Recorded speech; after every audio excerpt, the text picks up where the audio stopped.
Hi everyone, Shai here. I hope all of you are doing good. Welcome to another new video. Every country has its own set of beauty standards, whether they are right and attainable or not. Just Google search your country, and you'll find a description of who the most beautiful people are thought to be. But it's amazing how much those beauty standards differ from country to country. Africa's beauty standards will shock you, from neck rings worn as a seal of faithfulness to force-feeding girls. Here are some mind-blowing beauty standards across Africa. Number 1. Fulani Braids. Fulani tribe in West Africa, also known as the Fola, Fool, and Fani people, are among the most populous ethnic groups. The largest population is in Nigeria. This tribe is well known for its women having long hair, which has always been seen as a symbol of beauty and femininity. However, they don't just leave their hair free as it is, they braid it. In fact, the braiding task is seen as a ritual. The hair is usually divided into 5 sections and decorated with ornaments, valuable coins, stones, and beads. The D and cornrow braids are the most common styles and are generally weaved into patterns,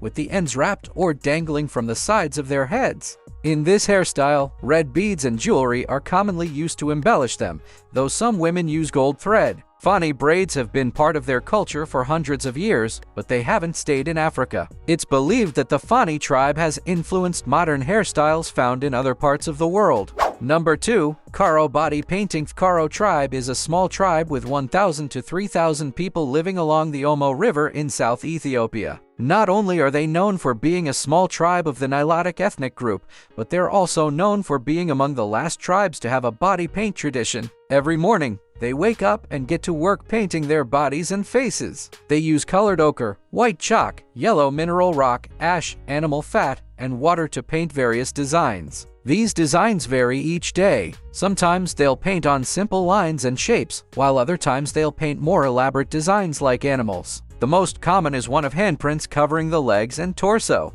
It's believed that the KARO tribe has been painting their bodies every day for over 500 years for 2 common reasons. The first is beauty. When they paint their bodies in bright colors, they believe it makes them look more attractive. The other is battle. They believe body paint makes them appear more courageous in battle. As scary as they can sometimes look, the KARO tribe is generally considered friendly. They are isolated from modern society but often welcome foreign people to visit. Number 3. Buttered hairstylists. If we're going to put anything in our hair to achieve a specific look, we use hair gel, spray, mousse, and other similar products offered by hair product manufacturers. But the Afar tribe from Ethiopia's Afar region, northern Djibouti, and southern Eritrea are different. They don't use gel or spray to maintain their afro hairstyles. Instead, they use butter. They use so much butter, in fact, that it's mostly always visible in their hair. The hairstyles are called Asago and Data, depending on the type of curls. Asago is an afro hairstyle with an ashy-like coloring due to the butter.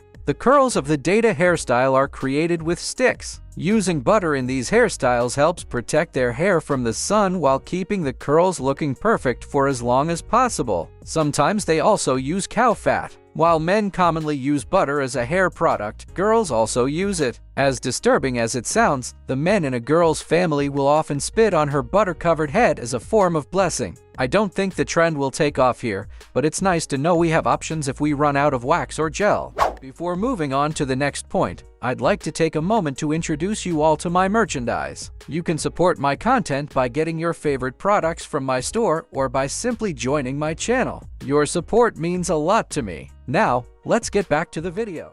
Number 4. Ear stretching. When you see people walking around with stretched lobes, it's easy to assume that it's just a popular trend here. But we certainly weren't the first to stretch our earlobes. This tradition is more commonly associated with the tribes in Africa. In many tribes, ear piercing followed by stretching is seen as the first step toward adulthood. It's also considered beautiful. The Masi people of Kenya used to use sharpened objects like a thorn or a knife point to pierce the ear before wearing heavy jewelry to increase the size of the hole. Both men and women follow the practice, but it's more common in women. The Fani people of Western Africa also stretch their ears. However, women only tend to stretch their ears to a small diameter to be able to wear large hoops and gold domes. While still common in African tribes today, it's certainly less common than it used to be. In fact, Kenya launched a campaign directed at the Maasai people, educating them about the adverse effects of upper cartilage piercings and ear stretching. According to some Kenyan officials, tribalism is hurting Kenya. The more mainstream Kenyans are, the easier it can be for them to fit into conventional society.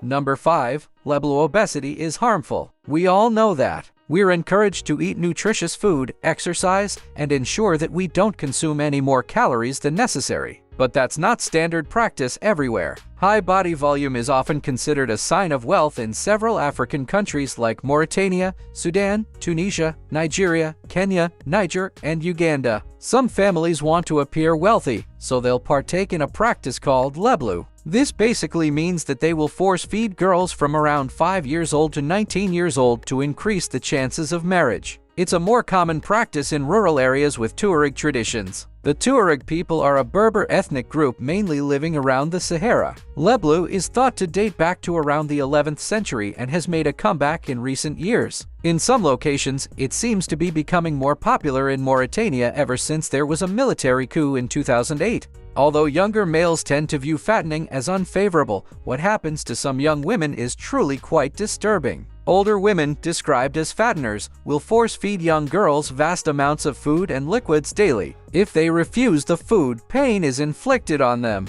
A common method of inflicting pain involves pinching the skin of the limb between two sticks. According to some sources, girls as young as 6 can be forced to drink about 5 gallons of camel's milk and 4.4 pounds of pounded millet mixed with 2 cups of butter every day. Mothers of daughters claim there's no other way to secure a promising future for their children. Number 6. Big bellies can be self-conscious about our weight and think it might somehow be a barrier to enjoying life to the fullest. But if you're a larger man in the Bodi tribe in Africa, you might have all the ladies swooning over you. Women in this tribe are typically more eager to marry men who appear to be the fattest. Every year, a competition is held in the Omo Valley of Ethiopia to determine the most overweight man. The winner of the competition is considered the most handsome in the village. At this point, women start fighting to marry him. Preparing for the competition takes a lot of effort. The men must work hard to make themselves as obese as possible. To do this, they start drinking cow blood and milk,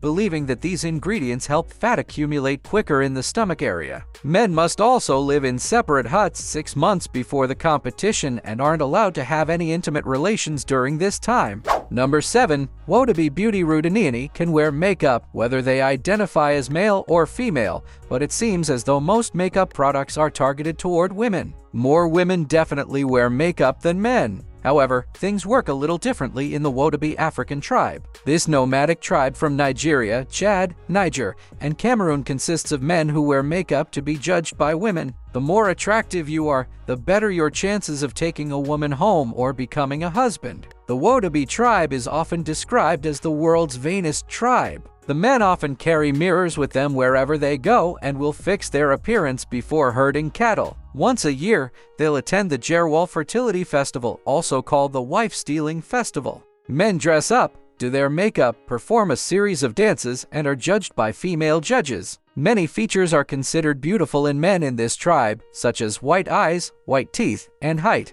They'll pile on makeup during the festival to accentuate these features. Sometimes they'll also wear elaborate headdresses to make themselves look taller and shave the hair off their foreheads while braiding the rest with beads. If you're a good dancer, have excellent facial symmetry, are tall and athletic, have a narrow face, an aquiline nose, wide eyes, and white regular teeth, you're going to stand out as a beautiful man. So, that was all for today. I hope you have watched the video up to this timestamp. Make sure to press the like button if it amazed you. Press the subscribe button if you still haven't subscribed to the channel, as it's totally free. You can follow me on all social media platforms. All links are given in the description. You can also watch other cool stuff. The playlist link is also mentioned in the description. I will catch you up soon in the next video. Till then, peace out.